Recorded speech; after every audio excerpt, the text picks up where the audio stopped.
Assalamualaikum warahmatullahi wabarakatuh. Bismillah, alhamdulillah, wassalatu wassalamu ala rasulillah wa ala alihi wa sahbihi wa mawalah amma ba'dah. Alhamdulillah, anak-anakku sekalian, kita pada saat ini dapat melaksanakan kegiatan proses pembelajaran yakni Al-Quran Hadis. Mudah-mudahan kita semua oleh Allah Subhanahu wa Ta'ala diberikan pertolongan sehingga kita dapat mendapatkan kemudahan untuk memahami materi yang akan saya sampaikan. Anak-anakku sekalian, masih tetap semangat ya tentunya. Baik, mari kita awali dengan pembacaan surat Al-Fatihah, dilanjutkan dengan doa Al-Fatihah.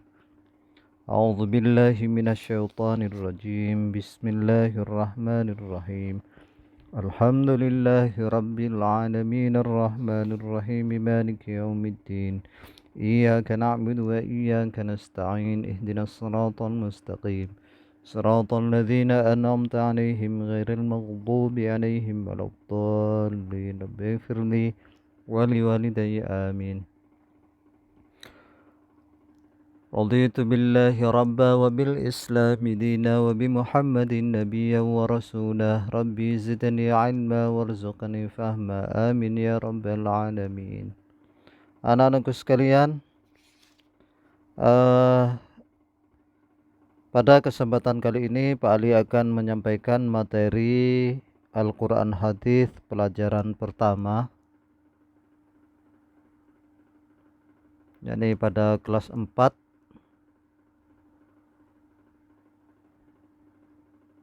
Silahkan dibuka halaman 1, yakni surat Al-Asr ya.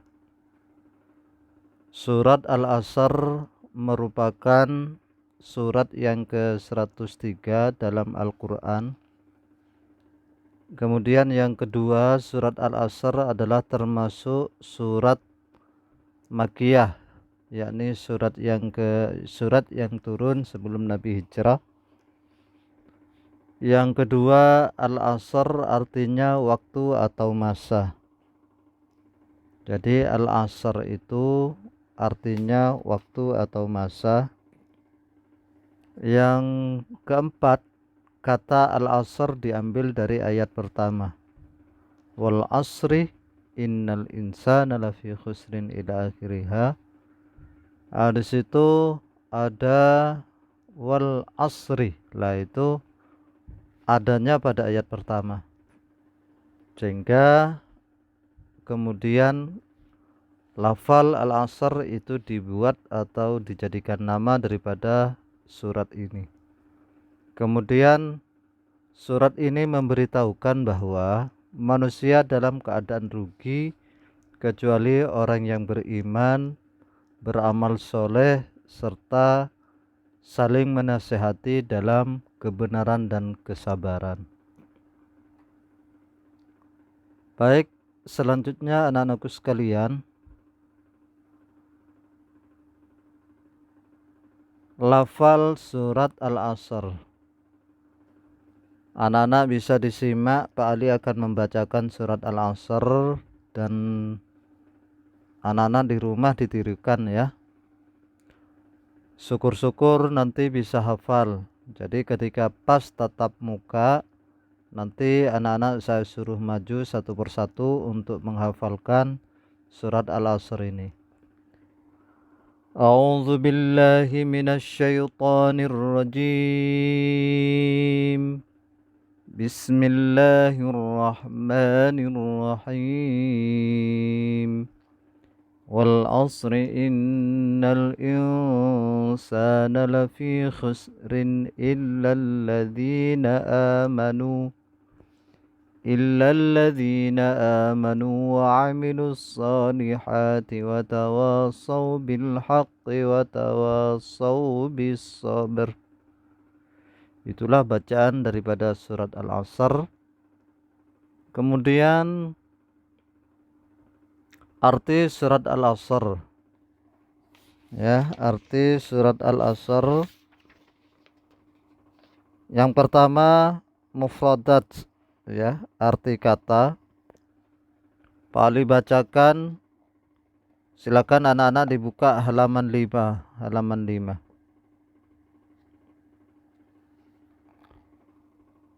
Mufradat arti kata wal asri demi masa, inna sungguh al insanah manusia, lafi benar-benar dalam, khusrin kerugian, illa kecuali alladzina mereka yang amanu beriman, wa dan amilu berbuat as-solihati kebajikan, tawasau menasehati, bil haqqi dalam kebenaran, bisabri dalam kesabaran. Kemudian terjemah surah Al-Asr. Tadi ayat pertama wal asri, ya, demi masa, innal insana lafi khusrin, artinya sungguh manusia berada dalam kerugian. Silakan anak-anak dibuka halaman 6. Illal ladzina amanu wa amilus solihati wa tawasaw bil haqqi wa tawasaw bis sabr, kecuali orang yang beriman dan mengerjakan kebajikan serta saling menasehati untuk kebenaran dan saling menasehati untuk kesabaran. Yang nomor 3, anak-anak tafsir surat Al-Asr. Pada ayat pertama terdapat kata al-asr yang artinya masa atau waktu asar. Allah Subhanahu wa ta'ala bersumpah dengan masa yang mencakup waktu pagi sampai malam, waktu antara pagi dan malam. Manusia banyak melakukan perbuatan, artinya banyak menggunakan waktunya. Seperti saat ini anak-anak menggunakan waktu yakni untuk belajar, atau yang lain menggunakan waktu untuk beribadah, yang lain menggunakan waktu untuk bermuamalah, bermuasyarah, dan yang lain-lain. Itu semua tidak lepas dari waktu. Pada ayat kedua Allah menyatakan bahwa manusia banyak yang merugi. Hal itu disebabkan manusia tidak dapat memanfaatkan waktu di dunia dengan sebaik-baik sesuai petunjuk Islam. Jadi adanya waktu itu sangatlah bermanfaat bagi kita ketika kita dapat menggunakan dengan baik. Sebaliknya, kita akan dikatakan orang yang merugi di saat kita tidak mampu menggunakan waktu tersebut dengan baik. Kemudian pada ayat ketiga dijelaskan bahwa ada 3 syarat agar manusia tidak termasuk yang merugi. Ya.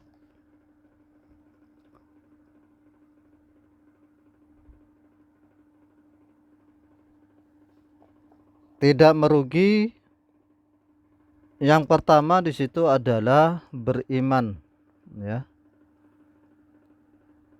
Beriman, kemudian yang kedua itu adalah beramal soleh, kemudian yang ketiga saling menasehati dalam kebenaran dan kesabaran. Ketiga tersebut saling menguatkan dan tidak dapat dipisahkan. Jika beramal soleh serta saling menasehati dalam kebenaran dan kesabaran, tetapi tidak beriman, hal itu tidak ada gunanya.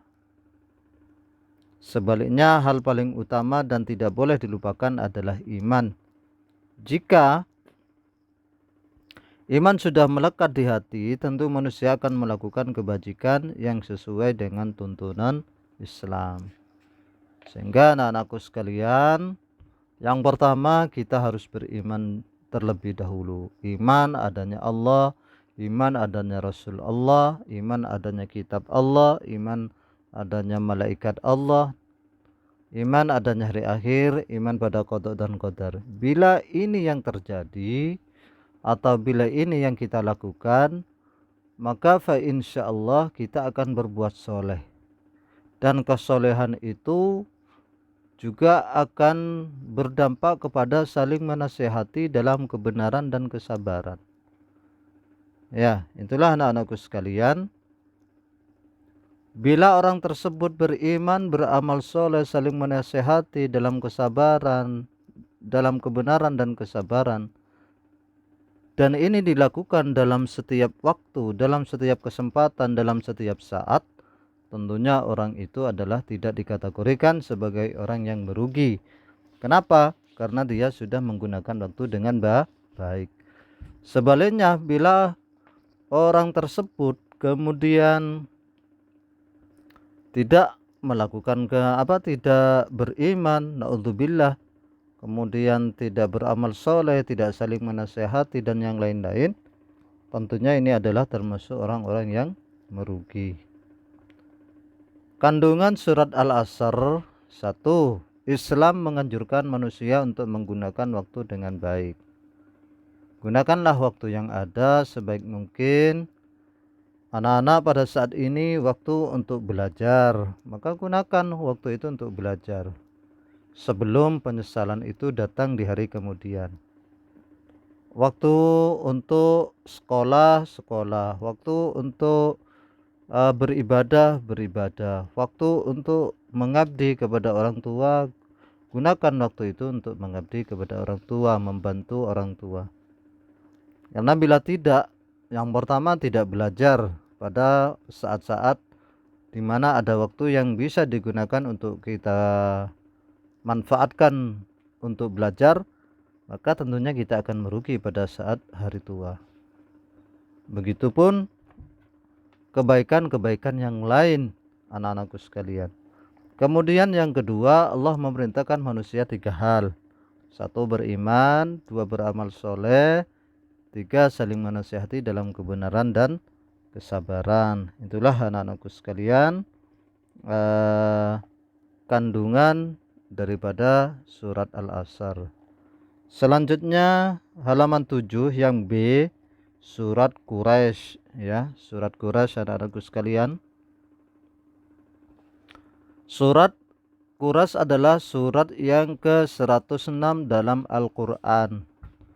Jumlah surat dalam Al-Qur'an itu ada 114. Maka surat Quraisy itu adalah surat yang ke-106. Terdiri dari 4 ayat. Termasuk surat Makkiyah. Kemudian Quraisy artinya nama suku di Arab yang mendapat kepercayaan menjaga Ka'bah. Kata Quraisy diambil dari ayat pertama, li'ilafi Quraisy, ya, li'ilafi Quraisy. Surat ini memberitahukan kewajiban suku Quraisy yang mesti mereka laksanakan, yaitu beribadah kepada Allah Subhanahu wa ta'ala. Baik, selanjutnya anak-anakku sekalian, surat Quraisy. Pak Ali akan membacakan surat Quraisy, ya. Untuk silahkan dibuka halaman 8 anak-anakku sekalian. A'udzu billahi minasyaitonir rajim. Bismillahirrahmanirrahim. لإيلاف قريش إيلافهم رحلة الشتاء والصيف فليعبدوا رب هذا البيت الذي أطعمهم من جوع وآمنهم من خوف. Sadaqallahul azim. Anak-anak di rumah sekali lagi biasakan membaca surat Quraisy. Syukur-syukur nanti anak bisa menghafalnya. Ketika tatap muka, fa insyaallah Pak Ali akan memanggil kalian satu persatu untuk menghafalnya di depan Pak Ali. Selanjutnya arti surat Quraisy, arti mufradat, halaman 9 anak-anak. Pak Ali akan membacakan mufradatnya. Li'ilah, karena kebiasaan Quraisyin, suku Quraisy, ilafihim kebiasaan mereka, rihlata bepergian, asyita'i musim dingin, wassayif musim panas, Falya'budu, maka menyembahlah, Rabbah, pemilik, hadza, ini, al-baiti, rumah Ka'bah, alladzi, yang, at'amahum, memberi makan mereka, min, dari, ju'in, lapar, wa amanahum, dan mengamankan mereka, min khaufin, dari ketakutan. Kedua, arti terjemah ayat 1, li'ila fi Quraisyin, karena kebiasaan orang-orang Quraisy, ila fihim rihlatas syita'i wassaif, yaitu kebiasaan mereka bepergian pada musim dingin dan musim panas. Falya'budu rabba hadzal bait, maka hendaklah mereka menyembah Tuhan atau pemilik rumah ini, yakni Ka'bah, alladzi at'amahum min ju'in wa amanahum min khauf, yang telah memberi makanan kepada mereka untuk menghilangkan lapar dan mengamankan mereka dari rasa takut. Itu yang B, anak-anak ya. Yang B terjemahan surat Quraisy. Selanjutnya tafsir surat Quraisy. Pada ayat pertama Allah Subhanahu wa taala menyebutkan kebiasaan orang-orang Quraisy, kemudian disusul dengan ayat kedua yang menjelaskan kebiasaan mereka, yaitu bepergian pada musim dingin dan musim panas. Pada musim dingin, orang-orang Quraisy melakukan perjalanan dagang ke Yaman. Adapun pada musim panas, mereka melakukan perjalanan dagang ke Syam. Dalam perjalanan tersebut, Allah Subhanahu wa taala memberikan nikmat berupa keamanan, sehingga tidak ada gangguan apapun. Suku Quraisy sangat dihormati dan disegani. Oleh karena itu, siapapun yang mengenal mereka pasti menghormati. Bahkan para penguasa negeri yang dilalui pun akan menjamin keamanan mereka. Inilah nikmat yang diberikan Allah Subhanahu wa taala kepada kaum Quraisy. Pada ayat ketiga, Allah Subhanahu wa taala memberikan petunjuk. Silahkan dibuka halaman 10. Bagaimana cara mensyukuri nikmat yang telah diberikan kepada mereka, yaitu beribadah kepadanya, yang mengesankan, yang mengesakannya dan mengesakannya. Dialah pemilik rumah atau Ka'bah yang telah mereka jaga dan pelihara. Siapakah pemilik Ka'bah itu? Tentunya adalah Allah Subhanahu wa taala. Pada ayat yang keempat, Allah menjelaskan bahwa pemilik Ka'bah itu adalah yang telah memberi makan kepada mereka untuk menghilangkan rasa lapar serta mengamankan mereka dari rasa takut. Oleh karena itu, sudah sepantasnya kalau suku Quraisy hanya menyembah Allah semata dan tidak menyekutukannya. Jika perintah ini dilaksanakan, niscaya Allah Subhanahu wa taala akan memberi rasa aman di dunia dan akhirat. Itulah anak-anakku sekalian, tafsiran daripada surat Al-Quraisy. Selanjutnya, arti surat Al-Quraisy, ini kandungan mestinya anak-anakku sekalian ya. Yang 4 ini Pak Ali tadi lupa. Kandungan daripada surat Al-Quraisy: 1. Menjelaskan penghidupan suku Quraisy dan kewajiban mereka kepada Allah. Penghidupan kaum Quraisy yakni berdagang dari satu tempat atau dari satu negeri ke negeri yang lain. Oleh Allah diberikan keamanan, sehingga mereka harus bersyukur kepada Allah dengan cara menyembah kepada Allah Subhanahu wa taala, di mana itu adalah merupakan kewajiban mereka kepada Allah Subhanahu wa taala, di lain itu sebagai rasa syukur kepada Allah. Kemudian peringatan bagi orang-orang Quraisy atas nikmat yang diberikan Allah. Orang-orang Quraisy diperintah hanya menyembah kepada Allah Subhanahu wa taala. Baik, selanjutnya anak-anakku sekalian, kita ke halaman 11. Ada ringkasan, Pak Ali akan membacakan ringkasan. 1. Surat Al-Asr adalah surat yang ke-103 dalam Al-Quran. Surat Al-Asr tergolong surat Makkiyah. 3. Kata Al-Asr berarti waktu atau masa. 4. Surat Al-Asr menjelaskan agar kita menggunakan waktu dengan sebaik-baiknya. Nomor 5. Surat Al-Asr menganjurkan kita untuk beriman, beramal soleh, serta menasihati dalam kebenaran dan kesabaran. 6. Surat Quraisy adalah surat yang ke-106 dalam Al-Quran. 7. Surat Quraisy menjelaskan kebiasaan orang-orang Quraisy, yaitu pergi berdagang. 8. Pada musim dingin mereka pergi berdagang ke Yaman. Pada musim panas mereka pergi berdagang ke Syam. 10. Allah Subhanahu wa taala memberi nikmat kepada suku Quraisy berupa keamanan dalam perjalanan. 11. Allah Subhanahu wa taala memerintahkan suku Quraisy untuk beribadah hanya kepadanya dan tidak menyekutukannya dengan apapun. Itulah anak-anakku sekalian, ringkasan daripada surat Al-Asr dan surat Quraisy. Anak-anakku sekalian, dari Pak Ali terima kasih, selamat belajar di rumah. Tugas dari Pak Ali, anak-anak di rumah menulis surat Al-Asr dan surat Quraisy, sekaligus menulis ringkasan yang ada pada halaman 11.